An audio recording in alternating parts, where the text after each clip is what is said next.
We've all heard it before. In the beginning, God created.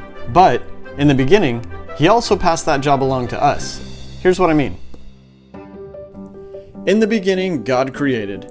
There was light, there was dark. He made animals, the day, the night, the land, the sea. He made man. And generally, that's where it's left. But there's a very important verse right in the middle of all of that. One of my favorites, actually. It's Genesis 2:19. It says, God created all of the animals of the land and the birds of the air. And here's my favorite part. It says, and then He brought them to Adam to see what he would call them. And whatever He called them, that was their name. First of all, what must that have been like? I like to think about what Adam was doing as God began strolling down the path in the garden towards Adam. Also coming down the trail, a giant animal with a nose that swung all the way to the ground. Another large round beast covered in fur with paws the size of his head. And then one after another, they began to parade past. How long must that have taken? I always wondered if He had to get back to them after a while. Did they come by a few times, or did they hang out for days or weeks at a time until He had thought up a good name? I've said it before, but I always find myself drawn to the bits in the Bible that we don't know anything about. Here's why this is so important. We all know that God created.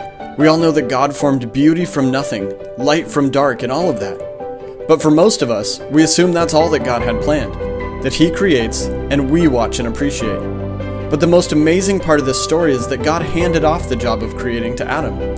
Sure, in the beginning, God could have created the animals and spent another day calling each one forth with a name of magnificent splendor, and then let the world know what their new divinely ordained name was. But that's not what He did. Yeah, God created. God created beautiful and amazing things. And then He turned to Adam and said, so what are you going to do with these things now? You see, when God created man, He did so in His image, which means we are crafted after God's own spirit.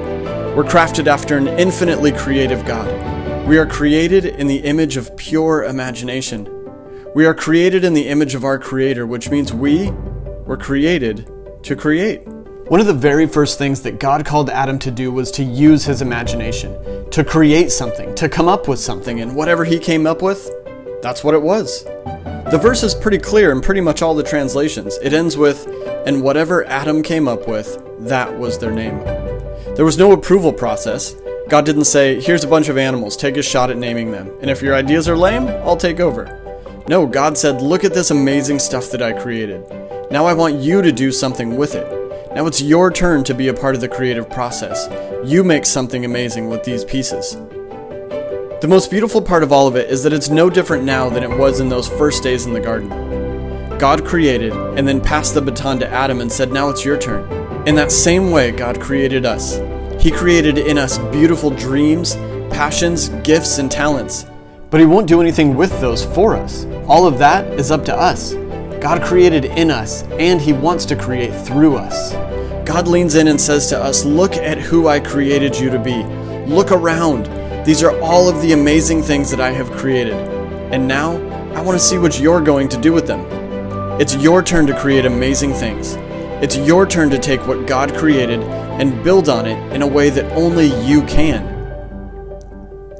So, what are you going to do? What are you going to do with who God has created you to be? With what He has created you to do and to become? Because all of us, each one of us, were created to create in a million different ways from a million different callings. Yes, in the beginning, God created. And then He said, now it's your turn. So pack up your stuff. Make a plan, sketch it out, write a song, build something, make someone laugh. Why? Because you, yes you, were created to create.